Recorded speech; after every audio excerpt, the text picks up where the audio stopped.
السلام عليكم ورحمة الله وبركاته. ازيكم عاملين ايه؟ يا رب تكونوا بألف خير. ورجعت لكم فيديو جديد من اسرار المطبخ مع سميح.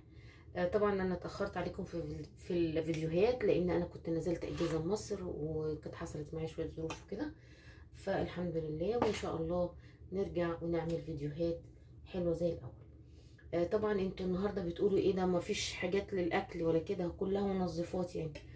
النهارده احنا هنعمل مذيب للدهون ننظف بيه اصعب دهون ممكن تقابلك. تمام، ومن غير ريحه تضايقك ولا اي حاجه. كلنا بنتضايق من الدهون اللي تبقى موجوده على الشفاط على اي حاجه.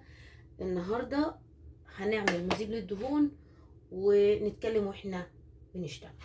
تمام، كل اللي مطلوب معانا في الوصفه بتاعت النهارده ده مسحوق، اللي هو برسيل، اللي هو مسحوق الغسيل، اي نوع مسحوق عندك.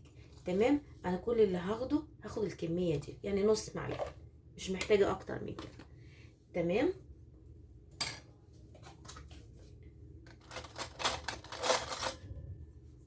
ده اللي هو البيكنج باودر. تمام، هاخد منه معلقه كبيره، وادي كمان معلقه، يعني معلقتين شاي، يبقى البيكنج باودر معلقتين. تمام، والخل ده اهم حاجه، هتحطي كميه كبيره، يعني في حدود نص معلقه، نص قصدي كوبايه، ربع كوبايه، على حسب الازازه اللي انت هتشتغلي فيها. انا هنا هحط التلت، ولو احتجت هزود. ادي تلت كوبايه خلاص. على فكره الكميات دي على حسب الازازه اللي انت هتعبي فيها. خلاص، انت تحبي تزودي ده تقللي ده براحتك. خلاص، وهنا معانا الفري، حط بمعيار معلقه بلاستيك يعني. هنا ده انا معايا كلوروكس اللي هو بتاع الملابس، هاخد منه معلقه واحده. تمام، مش هاخد اكتر من كده، او ممكن اخد بالغطا ده. تمام، بسم الله الرحمن الرحيم. خلاص، مش عايزه اكتر من كده.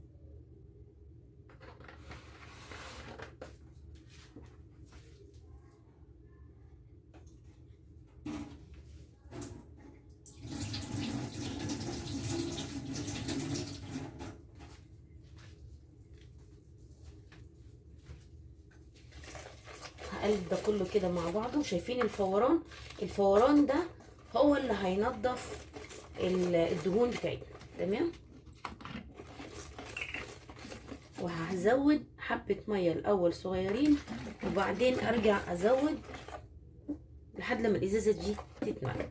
خلاص، هو كده بيفور، هسيبه بس دقيقتين 3 يعمل الفوران بتاعه.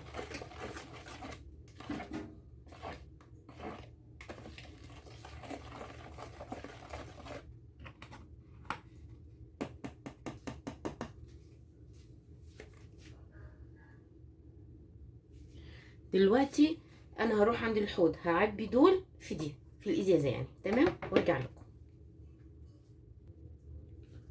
وهنا انا عبيت الخليط بتاعي زي ما انتوا شايفينه كده. تمام، بسم الله الرحمن الرحيم.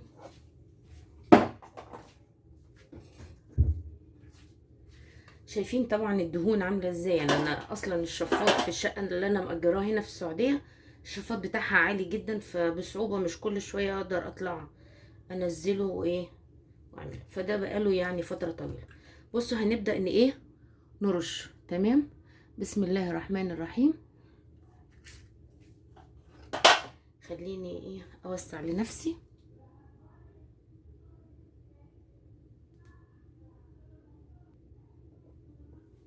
انا جبت هنا صينيه تانية وحطيت عليها جزء من الشفاط. تمام. بسم الله الرحمن الرحيم.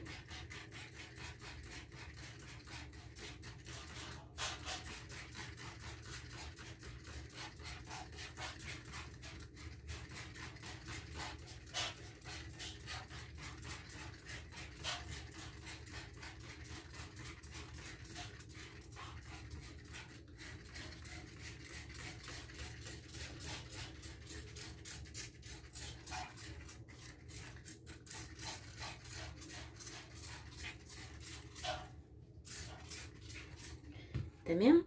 هسيب ده كده شويه وهرش. تمام.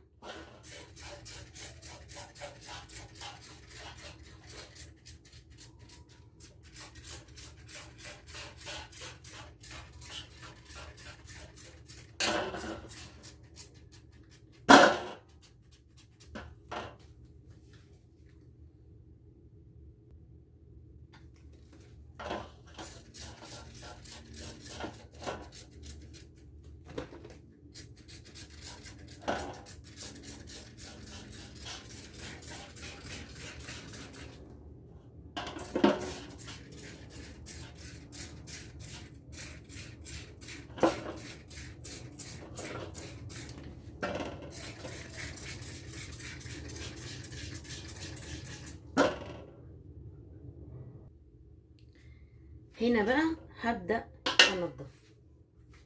بصوا انا جبت هنا اللي هو السلك. تمام. خلاص انا ما سبتوش اكتر من 5 دقايق. تمام.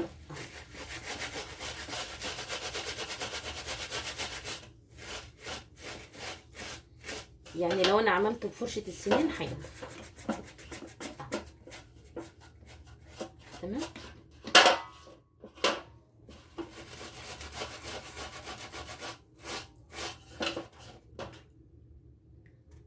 هبدأ اشتغل فيها وارجع لكم. شوفي هنا كده يا ست الكل اهو. شايفين اهو. مش هقولك بالسلك اهو، بالليفه بس العاديه.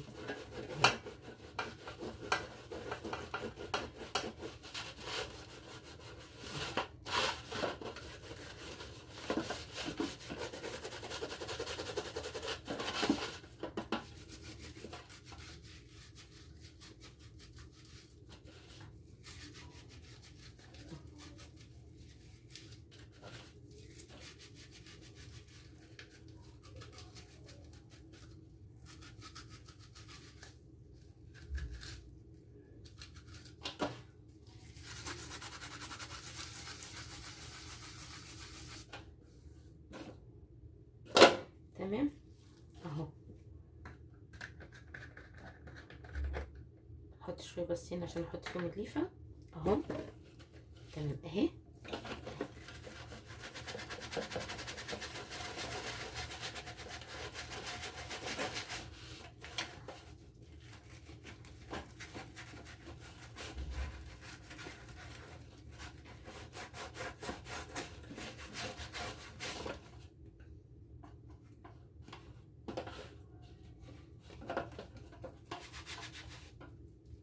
تمام اهو.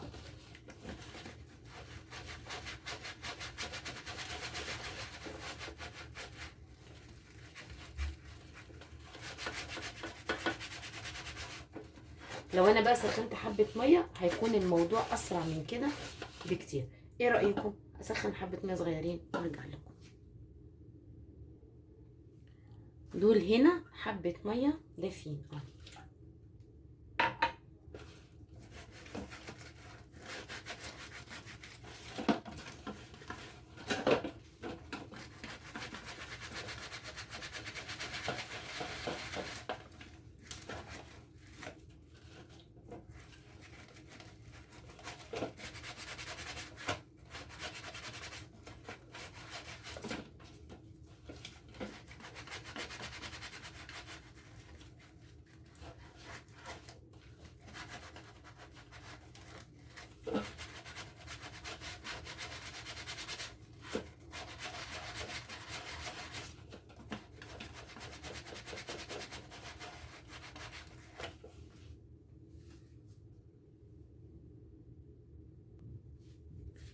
وهنا زي ما انتوا شايفينه كده هغسله قدامكم بالفيري اهو.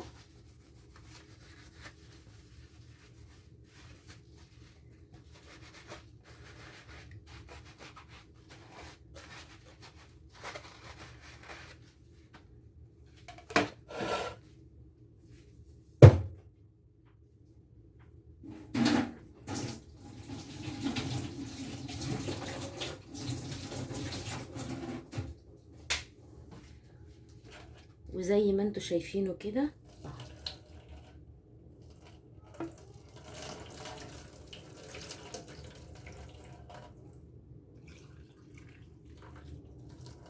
طبعا انا هاخده على الحوض اشطفه كويس جدا وايه وارجع. تمام. شايفين ده تراب على فكره اللي جوه ده، هشطفه كويس وايه وارجع لكم. وهنا انا جبت اللي هو الايه الجسم بتاع الشفاط، طبعا انا رشيت عليه وجبت له شويه ميه سخنين اهم. تمام اهو.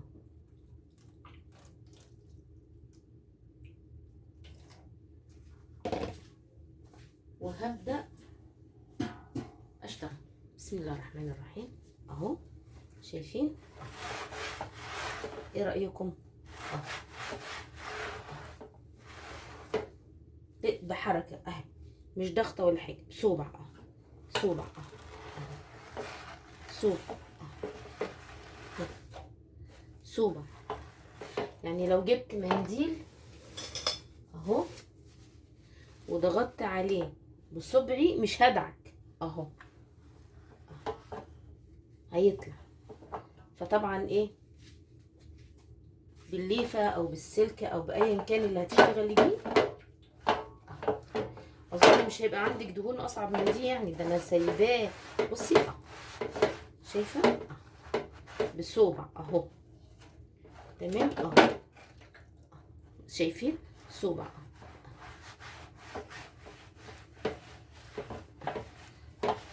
يعني مش هقول بقوتي، ادي السلكه بالصوبع اهو اهو.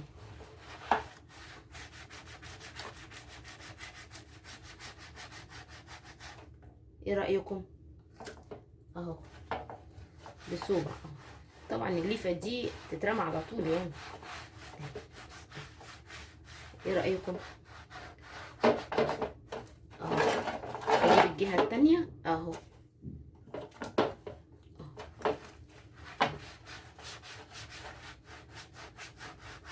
والله ما بضغط اهو، صبعين بس اهو وصبع واحد كمان اهو.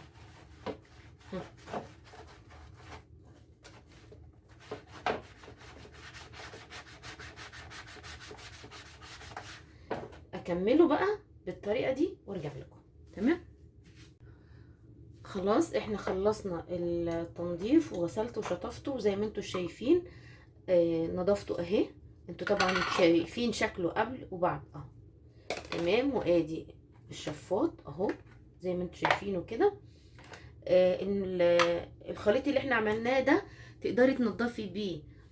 انا عملت بيه سيراميك المطبخ وعملت بيه البوتاجاز، لان جت عليا فتره ما كنتش عارفه انزل اروح السوق، كنت محتاجه مذيب للدهون، فعملت الموضوع ده وصراحه كويس جدا. لو انت مش عايزه تحطي كلور ما تحطيش، بس اهم حاجه الحاجه الزياده اللي فيه هي بتبقى الخل والبيكنج باودر. الحاجات التانية اللي هو الفيري والبرسيل او اي مسحوق عندك بتاع غسيل دول عشان النظافه. تمام. والكلور عشان التعقيم، ما بتحبوش ما تحطيهوش، دي حاجه مفروغ منها يعني. بس الاساسي فيها البيكنج باودر والخل. لو انت معاكي الدهون صعبه قوي وهو مش مساعدك، ممكن تحطي حبه بيكنج باودر على الحاجه اللي انت بتنضفيها. تمام. عايزه اقولك ان انت ممكن تعملي اي حاجه في بيتك، يعني مش شرط انك تشتريها، ممكن تعمليها في قلب البيت. وان شاء الله هنعمل مع بعض حاجات للتنظيف وان شاء الله تعجبكم. اتمنى ان انتوا تشيروا الفيديو على اوسع نطاق علشان الفايده تعم. ولو انت جديدة في القناة اهلا وسهلا بيكي وشرفتيني، ولو انت من المتابعين اهلا وسهلا بيكم، وانا فرحانة جدا بوجودكم معي، واشوفكم على خير في فيديو جديد من قناة اسرار المطبخ مع سماح، في رعاية الله وامنه.